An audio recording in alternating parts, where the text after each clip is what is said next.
저는 이제 제 아내를 제가 그 병원에서 제가 만났어요. 영화의 한 장면처럼 이렇게 만나서 이제 첫눈에 반해가지고 이제 결혼을 했는데, 그래서 제가 사실은 6개월 동안 그 인생에서 가장 바쁠 때 하루도 빼지 않고 만났어요. 와. 그래서 제가 시간이 없다는 말은 거짓말이다. 맞아요. 아니, 그래서 어떤 점이 그렇게 마음에 드셨어요? 너무 네. 궁금해요. 어쨌든 뭐 나중에 보시면. 그래서 이제 첫눈에 반해서 결혼을 했는데, 딱 결혼해 보니까 이 첫눈에 반한다는 것이 얼마나 그 비극적인 결과를 가져오는지. 왜 그래? 그래서 각 제 안에 대한 환상이 이렇게 깨지는 거예요. 살다 보니까 이제 제 안에 그 연약함이 드러나고, 그러다 보니까 이제 점점 그 제가 굉장히 그 부담이 되더라고요, 제 아내가. 그래서 이제 저 교수님, 예. 사모님뿐만 아니라 모든 여자들이 결혼하고 나면 다 인정하시. 실망하지 마세요. 그래서 이제 그 굉장히 이제 어려운 관계가 이렇게 됐어요. 사실 제가 이제 그 이혼할 수 없었던 이유는 제가 이제 그때 유명해졌어요. 네. 제가 30대 초반에 이성서 건강학을 그 국민일보에 연재를 했었는데 그때 이제 너무 유명해져가지고 예. 그다음에 이제 제가 또 그때 또 이미 의과대학 교수 때 제가 그 신학 공부하면서 이제 교회 개척도 했고 또 국제 사랑의 봉사단을 창단해서 이제 제가 전 세계 이제 어두운 지역에 다니면서 이제 병원도 설립하고 또 봉사하고 선교하고 그런 일을 이제 하고 있었기 때문에 이제 유명해지니까 그 이혼할 수 없잖아요. 너무 솔직하신 것 같아요. 너무 솔직하신. 그래서 이제 너무 이제 더 힘든 이제 상황들인데 이제 나중에는 이제 정말 힘들어지더라고요. 그래서 이제 어떻게 힘들어지냐면 그 하나님의 일에 방해가 된다고 생각한 거예요. 결정적 순간에 꼭 부싸움을 하니까. 그러니까 이제 계속 힘들어지고 이제 어려운 상태가 지속이 되니까. 근데 이제 제가 그 당시에 이제 사랑으로 세계를 품어라라는 캐치프레이즈를 내걸고 이제 국제 사랑의 봉사단 그 NGO를 이제 창단해서 전 세계를 다니는데 여러분 그 사랑으로 세계를 품는 건 참 쉬운 일입니다. 근데 아내를 품는 게 가장 어려운 일. 아니 공감하시는 거예요 지금? 그래서 이제 너무 힘든 그 상황이 계속이 됐고요. 그래서 이제 제 인생에서 빠져줬으면 좋겠다 이런 생각이 드는 거예요. 그리고 이제 둘 중에 하나 죽어야 해결되지 않는다 이제 그런 생각도 들고 그러다 보니까 이제 제 아내가 이렇게 제거의 대상이 되는 거예요, 제 인생에서. 참 이제 슬픈 일이 된 거죠. 그때 이제 제가 그 로마서 7장을 제가 경험했습니다. 그 오호라 공고한 자로다. 누가 나를 그 사망의 몸에서 건져낼 것인가. 그러니까 아내 한 사람 사랑할 수 없는 거예요. 참 안타까움이. 근데 이제 제가 지금도 이렇게 주례를 하거든요. 근데 제가 머리가 이렇게 희끗희끗해서 사실 제가 35살 때부터 주례를 했어요. 의과대학 교수 때 이제 노교수인 줄 알고. 그래서 이제 그때 제가 20여 년 전에 유명했기 때문에 많은 분들이 이제 지금 저를 보면 놀라는 거예요. 그러니까 그때 분명히 그 노교수였는데 어떻게 지금도 살아계시냐. 그래서 아직 50대인데 이제 오해를 많이 받는 거죠. 어떻게 지금도 안 돌아가셨냐고 그러고. 근데 이제 주례할 때 보면은 제가 이제 질문을 해요. 그 평생 동안 사랑하고 섬기기로 생각합니까? 그러면 이제 예라고 대답하는데 제가 속으로는 이제 큰일 났다는 생각이 그게 아니 나 한 사람도 참 인생 살아가기 힘든데 다른 사람을 평생 사랑한다고 생각한다는 것은 그건 사실은 말이 안 되는 거예요. 있을 수 말이 안 되는 걸 지금 생각을 하라고 하는 거니까 이제 정직하게 하면은 사실은 이렇게 해야 돼요. 신랑에게 딱 물으면 신랑이 바로 무릎 꿇고 난 절대 못합니다. 하나님 은혜를 주셔야 내가 하지 어떻게 나 한 사람도 사랑할 수 없는데 다른 사람 사랑합니까? 그래야 정상인데 근데 그냥 얘라고 다 대답을 하니까 안타까운 거예요. 한 번도 점검하지 않고 그러니까 아무도 그 준비되지 않은 채로 결혼하는 거예요. 그 치유되지 않은 인격을 가지고 하니까 참 이게 문제가 되는 것이. 그래서 이제 어쨌든 저는 이제 그런 과정 속에서 사실은 그 다른 건 말씀대로 살겠는데 아내를 사랑하는 게 안 되는 거예요. 그 고통과 그 처절함과 비참함은 참 이루 말할 수가 없는 거죠. 그래서 이제 계속 제가 하나님 앞에 이렇게 공고함을 가지고 나아갔는데 정말 이제 하나님이 저를 만지시더라고요. 정말 그 성령님께서 깊은 곳에 있는 내면을 만지시는, 회복시키시고 이렇게 치유하시는. 그래서 이제 한 10여 년 동안의 어려운 기간들이 물론 그 중간중간에 또 이제 회복이 있었지만은 이제 지나가고 나서 보니까 이제 제가 회복이 되고 딱 제가 회복이 되고 나니까 제 아내가 그렇게 존귀한 존재일 수가 없어요. 아내가 바뀐 게 아니고 저는 계속 아내를 변화시켜 달라고 기도했었거든요. 근데 하나님께서 아내를 바꾼 게 아니라 저를 변화시켜 주세요. 그러니까 제가 회복되고 제가 치유되고 제가 변화되니까 제 아내가 그렇게 존귀한 존재일 수가 없어요. 그래서 이제 근데 제 아내가 그때부터 제가 보는 눈이 달라지다 보니까 아내가 회복이 되는 거예요. 그래서 저는 아내를 변화시켜 달라고 했는데 하나님께서는 저를 변화시키시더라고요. 저를 치유하시고 저를 만지시고 저를 회복시키셔서 아내가 이제 반응이 일어나는 거예요. 아내가 회복이 되는 거예요. 제 아내가 회복이 되니까 또 아이들이 회복이 되는 거예요. 연쇄 반응이 일어나는 거예요. 그러니까 제가 제 아내에게 상처를 주면 관찰을 해봤어요. 그러니까 제 아내는 또 아이들에게 상처를 주더라고요. 가만히 보니까. 그래서 이제 제가 회복이 되고 제 아내가 회복이 되니까 아이들이 회복이 돼요. 또 병원 직원들이 회복이 되고 또 주변의 성도들이 회복이 돼요. 그러니까 딱 제가 그 치유와 회복의 연쇄 반응이라는 걸 알게 됐어요. 그러니까 우리가 다른 사람을 위해서 기도하는 것도 중요하지만 더 중요한 건 뭐예요? 내가 하나님 앞에 내가 치유되고 내가 회복되고 내가 변화되고 내가 행복해지는 거예요. 근데 내가 행복해지면 전 우주가 행복해요. 근데 다 행복해도 내가 불행하면 전 우주가 불행해요. 그러니까 하나님께서는 나를 회복시키기를 원하시는 거예요. 나를 사랑하신 거예요.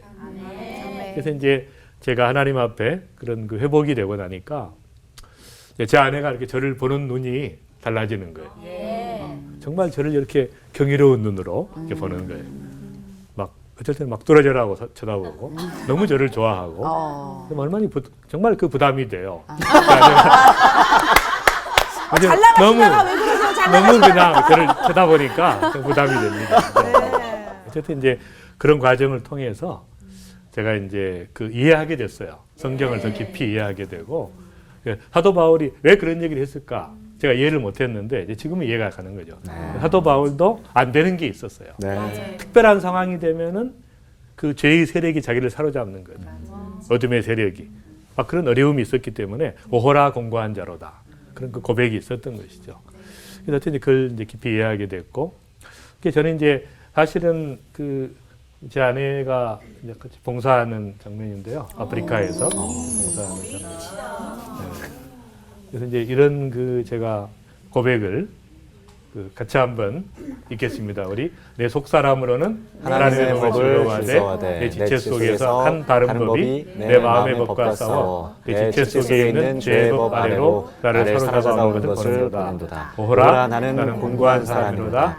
이 사망의 몸에서 누가 나를 건져내랴. 우리 주 예수 그리스도로 말미암아 하나님께 감사하리로다. 제가 이제 왜 감사를 할까 이 상황에서 제가 이해를 못했는데 이제 감사를 이해하고 나니까 이해가 된 거예요. 무슨 말이냐면 우리 연약함을 우리가 깨달을수록 감사가 나오는 거죠. 이 연약함을 깨닫게 해주셔서 감사합니다. 전에는 연약함 때문에 그냥 몸부림을 쳤잖아요. 우리가 열등감과 좌절감과. 근데 그게 아니에요. 이제 감사를 배우고 나면 연약함을 가지고 오 주님 감사합니다. 또 저에게 상처 준 사람들에게 저는 감사해요. 나의 연약함을 깨닫게 해주셔서 감사합니다. 나를 성장시켜 준 사람, 나에게 엄청 상처 준 사람, 배신한 사람은 나를 크게 성장시켜 준 사람. 그러니까 여러분 다 감사의 카톡을 보내세요. 오늘 상처 준 사람들한테 너무 감사하다고. 상처 줘서 내가 연약함을 깨닫고 주님을 더 깊이 알게 되고 주님 바라보게 하셔서 감사하고 사람에게 기대하지 않게 해서 감사해요. 감사의 제목이 넘치는 것이죠. 그래서 저는 이제 제 아내와의 관계 속에서 그러니까 제 아내가 이제 저를 연약함을 많이 깨닫게. 그러니까 지금 보니까 너무 감사한 거예요. 그때는 제가 불행하다고 생각했는데 나중에 보니까 이제 제 아내가 너무 귀하고 또 제가 그런 사건들을 통해서 제가 이제 부부 치유의 전문가가 된 거예요. 왜냐하면 제가 처절한 경험을 했기 때문에 이게 파워가 있더라고요. 집회를 해보면 세미나를 해보면 그러니까 경험했던 사람이 이야기하기 때문에 이론이 아니죠. 내공이라고 하죠. 네. 그걸 그러니까 내공. 가슴에서 나오는 예. 또 체험에서 나오는 그래서 이제 제 아내에게 더 감사하게 되는 거예요. 예. 저는 이제 원래 그 결혼을 두 사람이 하는 줄 알았어요. 근데 결혼을 해보니까 둘이 하는 게 아니라 그 네 사람이 결혼한 거였어요. 그러니까 저와 제 아내만 결혼한 게 아니라 제 아내 속에 상처받은 소녀가 있었어요. 제가 몰랐습니다. 근데 저는 제 아내는 사랑할 수 있지만 상처받은 소녀를 사랑할 수 없으니까 부딪히면 제가 상처를 받게 돼요. 또 제 아내도 제 속에 분노하는 소년이 있었어요. 저도 몰랐습니다. 저는 결혼하기 전까지 한 번도 화를 낸 적이 없었어요. 왜냐면 제 아버지의 그 강압적인 속에서 자기 표현을 못했고. 근데 딱 결혼하고 나니까 제 아내에게 제가 소리 지르고 있는 제 자신을 제가 충격을 받은 거죠. 말도 안 되는 거예요. 그래서 이제 그 제 아내와의 관계 속에서 저는 그 숨겨져 있는 분노하는 아이가 있다는 것을 제가 알게 된 것이죠.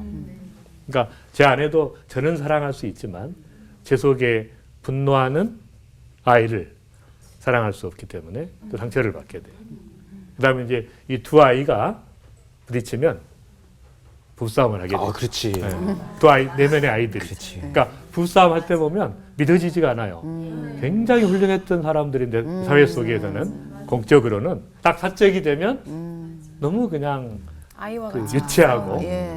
정말 이렇게 내가 형편없는 존재인가 탄식을 하게 되는 거예요. 예. 그래서 이제 이런 내면의 아이들이 회복돼가는 과정을 제가 이제 겪으면서 이제 제 아내와의 관계도 회복이 되는 거예요. 그래서 이것을 이제 그 내적 아이라고 심리학에서는 이야기하고 성경에서는 옛사람이라고 이야기해요. 옛사람 우리는 신학적인 용어로 알아요. 그게 아닙니다. 옛사람은 실제로 나의 삶 속에 날마다 역사하고 있는 실제적인 그런 내면의 아이가 있는 것이에요, 우리가. 그래서 이제 그런 그 아이들을 이제 그 성숙시키는 거죠. 회복시키고 또 아이들의 그 방법과 이런 걸 버려버리고 성숙한 자세로 나가는 것이 이제 우리가 그 영성이 회복되는 것인데, 제가 이제 그 25주년 때 제 아내하고 사진을 하나 찍었는데, 너무 아름다우시다. 그래서 이제 여기 시에 제가 이제 시집을 하나 냈어요. 시집에 그 보면 그 최고급 와인처럼 26년 연륜 오래 묵은 내 사랑, 눈가의 주름에는 해맑은 미소 피어나고 소매자락 고운 손등엔 눈물의 흔적 묻어난다. 가슴 속에 오래 남은 두 아이, 상처 입은 소녀와 분노에 찬 소년, 이제야 어른이 되어간다. 그러니까 제가 이제 한 25년이 지나니까 정말 이제는 그 회복이 되더라고요. 아직도 연약함이 있지만, 그러나 어쨌든 그런 과정을 통해서 정말 하나님께 저를 만지시는 것들을 이제 경험을 제가 하게 됐습니다. 이제 이 인사말은 참 유명한 인사말인데, 제가 그 서울여대 정경철 교수님 세미나를 이제 한번 모셔서 했는데, 이분이 가르쳐 주신 거예요. 그래서 이제 우리 옆분들한테 한번, 당신은 기대의 대상이 아니라 사랑의 대상입니다. 자, 시작. 당신은 기대의 대상이 아니라 사랑의 대상입니다. 무슨 말인지 아시겠죠? 우리가 상처받는 이유는 사람에게 기대하기 때문에. 맞아요. 맞아. 근데 맞아. 어떤 인간도 다 죄인이죠. 다 환자입니다. 그러니까 사람에게 기대하는 건 비성경적인 것이에요. 그래서 성경에는 사람에게 기대라는 말이 한마디도 없어요. 우리 하나님께만 기대하라. 사람은 뭐예요? 사랑의 대상이기 때문에 다 연약함을 가지고 있어요. 그러니까 그들을 싸매주고 기도해주고 해야지. 그 연약함을 공격하면 서로 망가지는 거죠. 나도 비참해지고. 하긴 그 기대 때문에 부부싸움을 참 많이 하잖아요. 크리스마스 막 왠지 막 뭔가 하나 사줄 것 같은 기대 막 하고 있었는데 안 해주면은 당신 뭐야? 이렇게 네가 막 크리스마스 챙기거라 뭐 이러면은 나도 여자라고 뭐 이렇게. 근데 이제 그런 기대를 하지 않는 것이 그냥 사랑으로 남편이 그러니까 당신 하나님께 기대하고 혹시 하나님께서 남편을 통해서 해줄 수도 있지만 그러나 그것을 기대하지 말고 가슴 벅찹니다. 남편을 사랑의 대상으로 보는 거예요. 자녀도 마찬가지예요. 자녀도 기대하면 상처를 맞아요. 그리고 자녀는 기대의 대상이 아니에요. 예. 사랑의 대상이지. 그냥 사랑하다 가는 게 인생이지. 기대하면 상처받는데. 그리고 몇십 년 동안 상처받고 또 기대해. 그게 문제예요. 예. 그 인간 또 기대했다가 또 상처받으니까. 그 인간. 하나님께만 기대하고 네. 이제 그런 자세가 그래서 이제 이쪽 오른쪽에 있는 당신의 인격이 어떠하든지 당신을 사랑하겠습니다. 자, 시작. 당신의 인격이 어떠하든 당신을 사랑하겠습니다. 예. 이것을 그 남편이나 아내에게 또 자녀들에게 이렇게 이야기하면 이렇게 충격을 받죠. 앞으로 당신이 인격이 어떠하든지 당신을 사랑하겠다. 그것이 이제 굉장히 큰 도전이 되는 것이죠. 그래서 이제 이것은 이제 제가 앞으로 이제 이런 강의할 때마다 계속 좀 하려고 그러는데 그래서 이런 그 내적인 아이들이 어떻게 생겨나냐면 공적인 영역에서는 우리가 매우 공손하고 또 훈련된 모습을 보이고 또 성숙한 태도를 보이고 합리적인 관계를 유지하죠. 근데 딱 사적인 관계로 가정 속에 들어가거나 아주 친한 친구들끼리는 이상하게 과거의 내적 아이가 관계를 지배해버립니다. 그래서 이 내적 아이의 대표적인 따라 이제 내 아이가 있어요. 첫 번째는 상처받은 아이가 있고 두 번째는 이제 그 두려워하는 아이가 있죠. 세 번째는 미움받은 아이가 있고 네 번째는 부끄러운 아이, 자기 표현을 못하는 그런 그 아이들이 있습니다. 그래서 상처받은 아이는 또 상처를 받을까봐 두려워하는 거죠. 그다음에 두려워하는 아이는 과거의 실패가 현재는 너무 좋은 기회인데 딱 과거의 실패가 발목을 잡는 거예요. 그런 어려움이 있고 그다음에 이제 미움받은 아이는 열등감 속에 살아가게 되고 또 부끄러운 아이는 자기 표현을 못하고 계속 그냥 위장된 인생을 살죠. 착한 아이 행세를 하면서. 그래서 이제 이런 아이들이 이렇게 있는 거예요. 그것을 우리가 성인 아이 또는 내적 아이라고 이야기하는데 그래서 이제 이런 말을 하신 분이 있죠. 당신 말이 사실이라면 나는 아직 한 번도 살아본 적이 없는 사람입니다. 그러니까 내가 산 것이 아니라 절대는 내 속에 부끄러워하는 아이가 있고 상처받은 아이가 살고 막 화내는 아이가 있고 그러지 나라고 하는 진짜 존재는 한 번도 살아본 적이 없다는 거예요. 계속 그런 그 아이들이 몸부림치는 아우성치는 그런 인생을 살았다는 것이죠.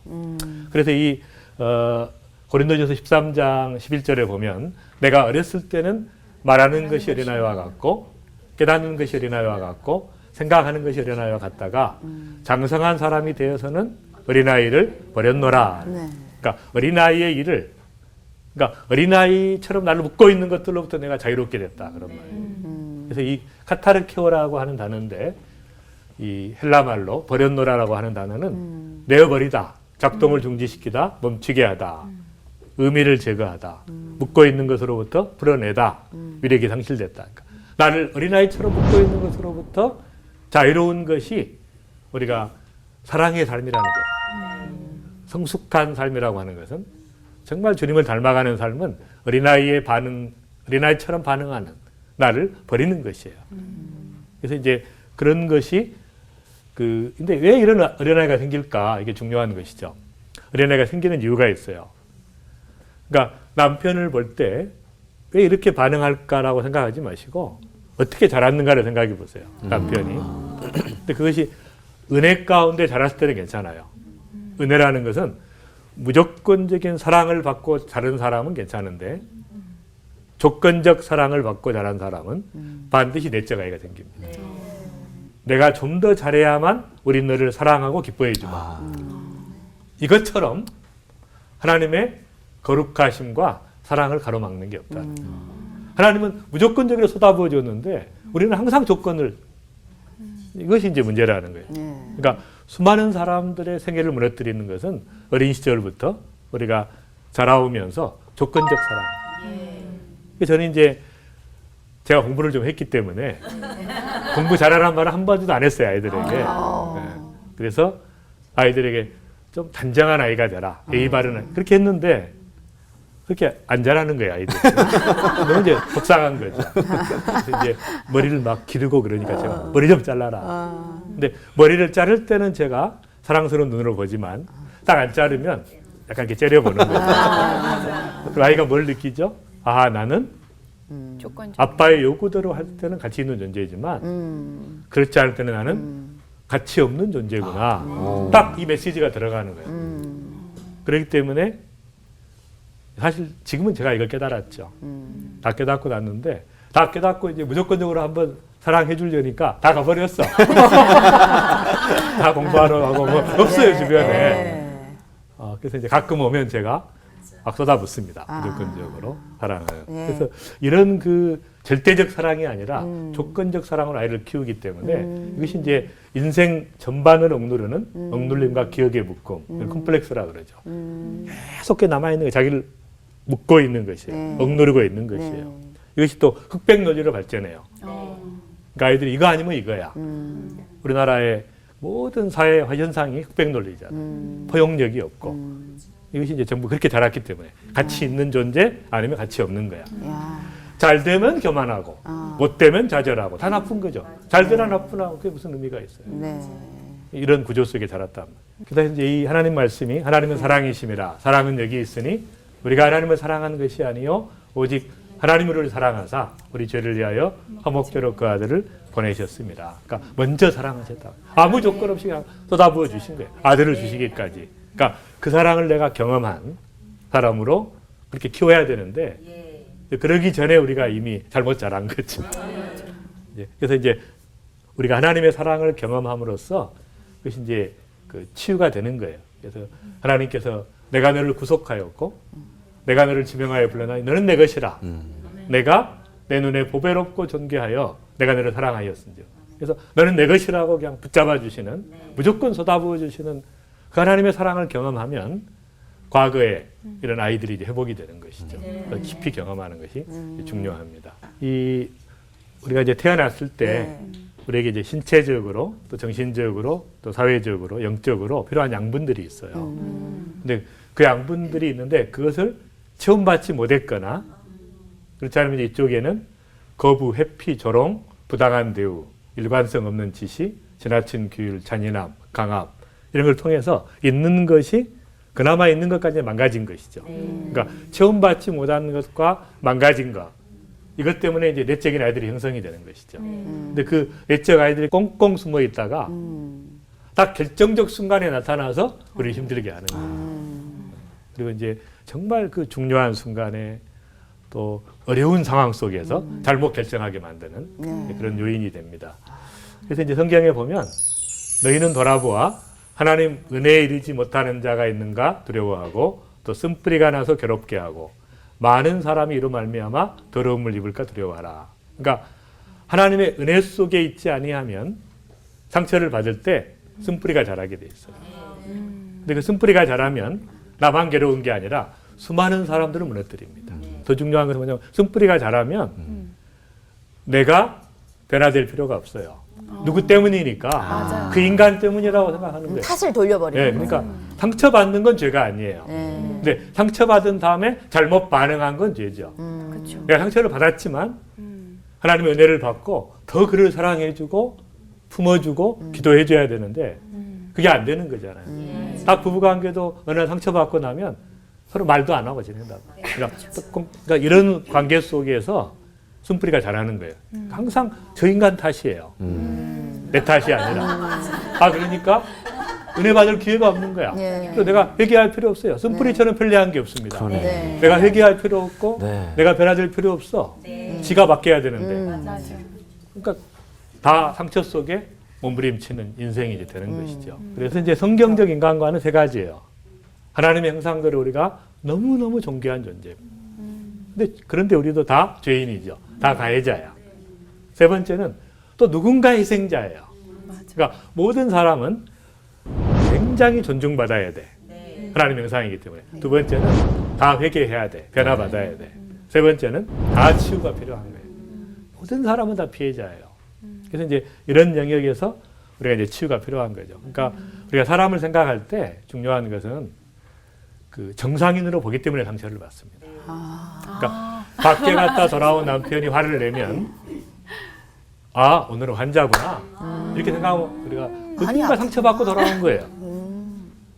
근데 거기다 또 화를 내면 같이 더 망가지고 나도 힘들어지는 거예요. 그러니까 뭔가 이유가 있어요. 아이들이 막 학교 갔다 와서 막 흰경기를 내면 누군가에게 상처받고 왔거나 너무 인생이 힘든 거야. 근데 나는 그 꼴을 못 보니까 또 같이 신경질을 내. 그러네요. 그러면 안 되는 거예요. 또 유난히 막 소리를 지르고 막 그런 상황이 되면 오늘은 중환자구만. 중환자. 그러면 그냥 케어를 해줘야 되는 거예요. 맞아요. 그러니까 그것을 알고 나면 상처가 그러니까 과거들을 보면 다 그럴 만한 이유가 있어요. 근데 그 우리가 이해하는 게 중요합니다. 그리고 더 중요한 것은 나 자신도 똑같이 환자라는 것을 인식하는 게 중요해요. 그러니까 여러분들이 어려움을 겪고 또 있는 것은 그 자책할 일이 아니에요. 그러니까 자책을 많이 하는 사람들이 요즘에 되게 자가 면역 질환에 잘 걸려요. 자가 면역 질환, 알러지도 그렇고 류마티스도 그렇고 자기가 자기를 공격하는 거예요. 베치에스병이라든지.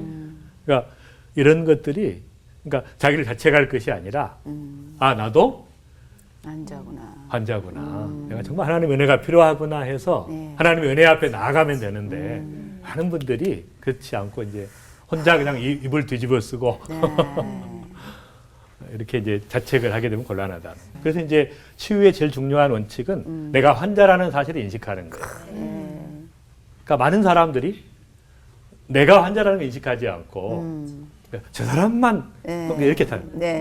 그래서 정말 정직하게 나도 하나님 앞에 치유받아야 될 존재라는 사실을 인정하면 모든 관계들이 회복이 됩니다. 그래서 이제 되게 이렇게 성격을 보면 약간 우울한 기질들이 있어요.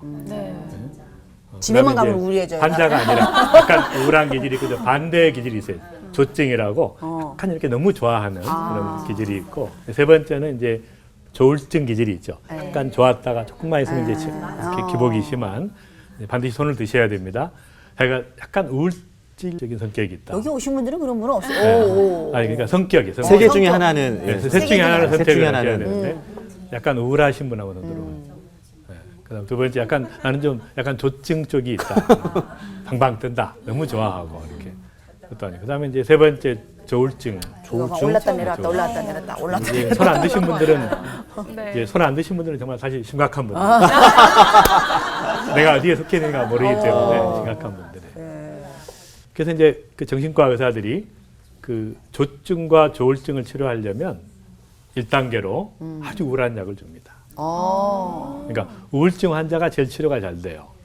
이 조증과 조울증은 방방 뜨기 때문에 일단 가라앉혀 놔야 돼요. 그러니까 아주 우울하게 만들어 놔야 일단은 그때 나를 치료해 주세요 이렇게 나오는 거예요. 이제 하나님께서 우리를 다루실 때도 마찬가지예요. 교만한 사람, 방방 뜨는 사람은 일단 가라앉혀 놔야 나를 치료해 주세요. 그래서 이제 정신과 선생님들이 이제 되게 그러시는데 이 사람이 나을 것인가 안 나을 것인가 아주 간단합니다. 말하자면 자기가 환자라는 걸 아는 사람은 완치가 돼요.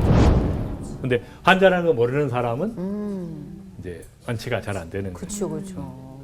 저도 이제 한번 정신과에서 인턴을 했었는데 제가 환자에게 막 설명을 했어요. 이 정신분열증이라 막 설명을 했더니 나한테 그러는 거예요. 너 미쳤냐 그러면 인정을 못하는 거. 환자가 의사한테 미쳤냐 그러면 치료가 안 되는 거예요. 예를 들면 그러니까 자기가 환자라는 걸 인식해야 돼. 그래서 이제 하나님 앞에 우리가 정직하게 인정하는 게 너무 중요한데 성경에 보면 건강한 자에게는 의사가 쓸데없고 병든 자에게라야 쓸데있느니라. 그러니까 내가 환자라고 생각하는 사람은 정말 영혼의 의사이신 주님 앞에 나아가서 은혜를 받는 거예요. 회복이 되는 것이죠. 근데 자기가 환자라고 생각하지 않는 사람은 주님 앞에 나오지 않기 때문에 치료받을 수 없는 것이죠. 그래서 우리가 진단이 돼야 치료가 되는 것이니까 그래서 우리가 그런 내면의 아이들이 있고 참 그 옛사람이 나를 아직도 컨트롤하고 있다는 것을 인정할 때 정말 하나님께서 역사하시는 은혜를 경험할 수 있는 것이죠. 두 번째는 이제 더 중요한 것인데 뭐냐면 이제 주로 그 아이들은 잘 드러나지가 않아요.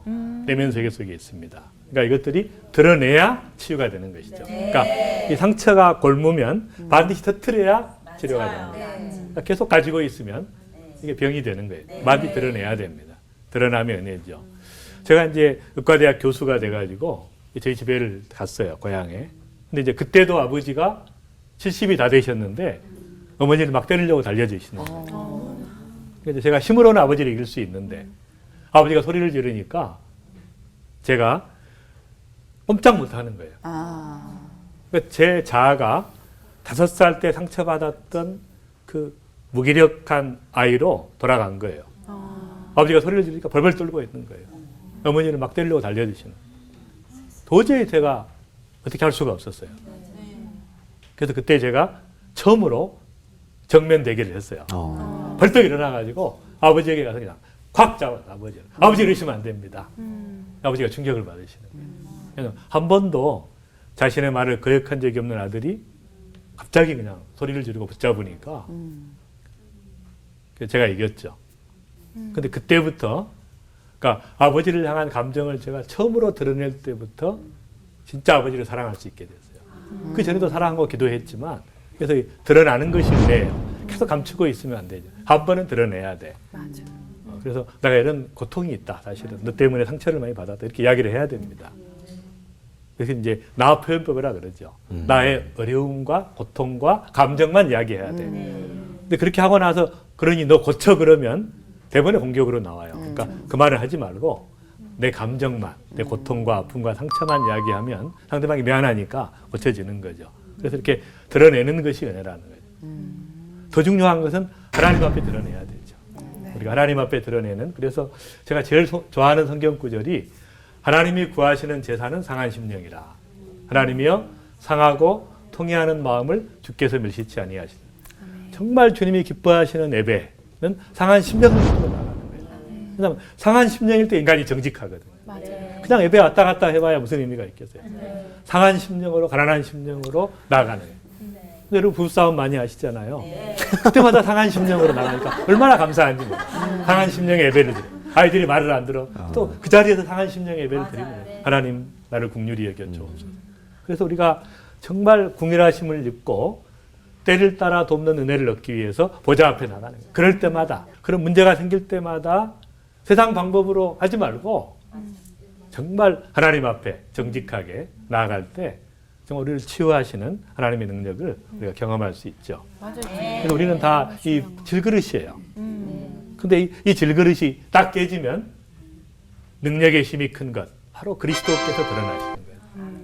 그러니까 우리는 이 질그릇이 안 깨지기를 바라지만 계속 실제로는 깨지고 있잖아요. 매일 상처당하고 그럴 때마다 주님이 드러나야 정말 주님이 만지시는 거예요. 그런 은혜들이 있는 것이죠.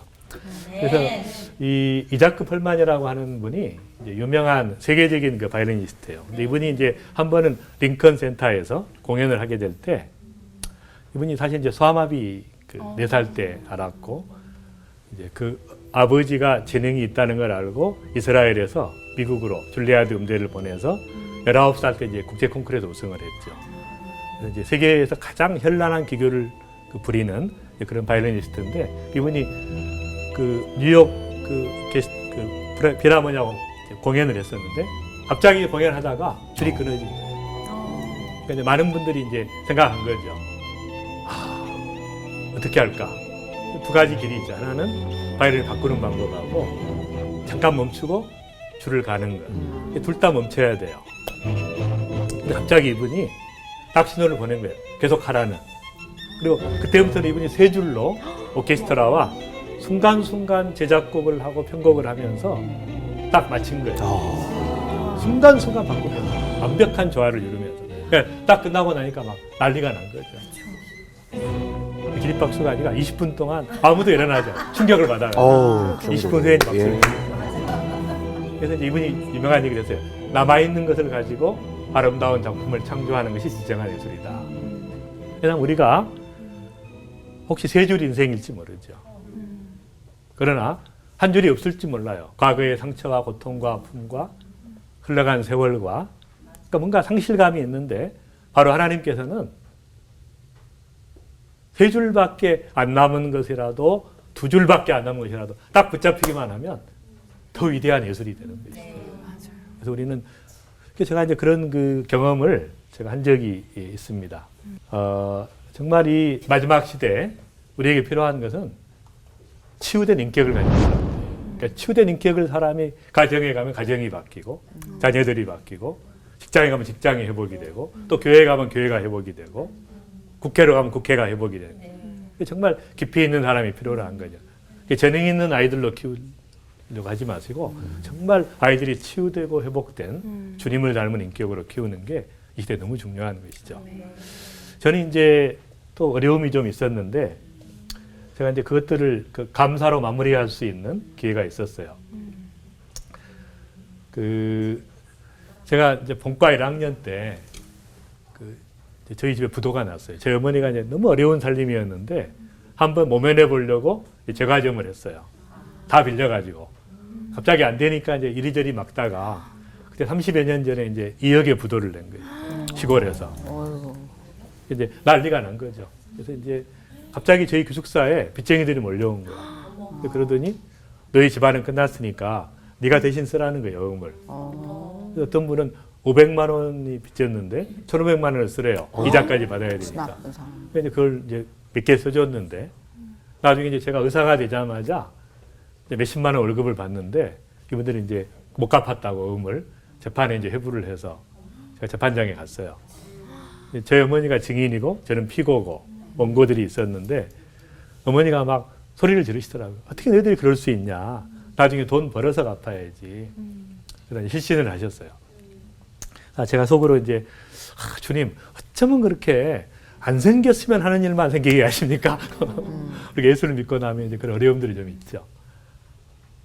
그래서 이제 굉장히 제가 상처를 좀 고통을 당했는데 어느 날 그 캠퍼스에서 이제 아침마다 제가 큐티를 했어요. 그래서 이제 정말 넓은 잔디밭에서 이렇게 산책을 하고 큐티를 했는데 캠퍼스 중간에 잔디밭 가운데 굉장히 큰 웅덩이가 있어요. 보기 싫은. 그래서 제가 이제 그런 생각을 하게 됐죠. 저것만 없으면 얼마나 더 아름다울까. 딱 그랬는데 제가 산책하기 전날 억수같이 비가 왔어요. 막 비들이 너무 많이 와가지고 아침에 갔더니 너무 아름답게 바뀐 거예요. 막 안개 기둥이 피어오르면서 멀리 산이 보이는데 그다음에 이제 평소에 보지 못하던 호수가 하나 있는 거예요. 물이 막 철렁철렁 넘치는 아름다운 호수가. 그래서 제가 이제 생각을 했죠. 아니 호수가 어떻게 생겼을까? 딱 봤더니 바로 웅덩이에 물이 고인 것이에요. 그러니까 딱 그때 주님이 이렇게 저한테 이야기하시는 것 같아서 너는 너무너무 어린 시절부터 상처가 많고 고통이 많다고 하지만 웅덩이가 없는 곳에는 물이 고일 수 없지 않니? 바로 웅덩이 속에 물이 고여서 바로 그 은혜와 그 사랑을 가지고 수많은 사람들에게 주님의 사랑을 전해주고 또 다른 사람을 치유하는 그런 부르심이 있다는 걸 알게 되죠. 그래서 여러분이나 저나 다 어려움이 있어요. 고난이 있고 상처가 있고 고통이 있는데 바로 하나님께서 그걸 허락하신 이유가 있죠. 바로 거기에 하나님의 은혜가 고여서 이제 다른 사람들을 이해하고 고통받는 사람들 더 깊이 이해하고 그들을 사랑할 수 있는 사람이 되도록 부르셨다는 거예요. 그래서 저는 이제 그래서 감사하게 된 것이에요. 그러니까 여러분 과거의 모든 사건에 대해서 감사해야 돼. 바로 그것 때문에 오늘 하나님의 은혜 가운데 나올 수 있는 것이에요. 은혜의 보좌 앞에 나올 수 있는 것이에요. 그래서 감사를 해야 끝장이 나요. 감사하지 않으면 절대 마무리가 안 됩니다. 과거가. 딱 저는 감사해버리니까 끝나더라고요. 지금도 이제 하루에 몇 개씩 일이 터지죠. 상처받는 일이. 바로 즉시 감사해요. 즉시 감사하고 끝냅니다. 그래서 이제 그러한 수많은 과거의 사건들이 여러분을 지배하지 않고 여러분이 이제 미래를 주도하는 정말 하나님의 은혜 가운데 나아가는 또 치유된 인격을 가지고 세상을 변화시키는 여러분들이 되기를 바랍니다. 네, 감사합니다.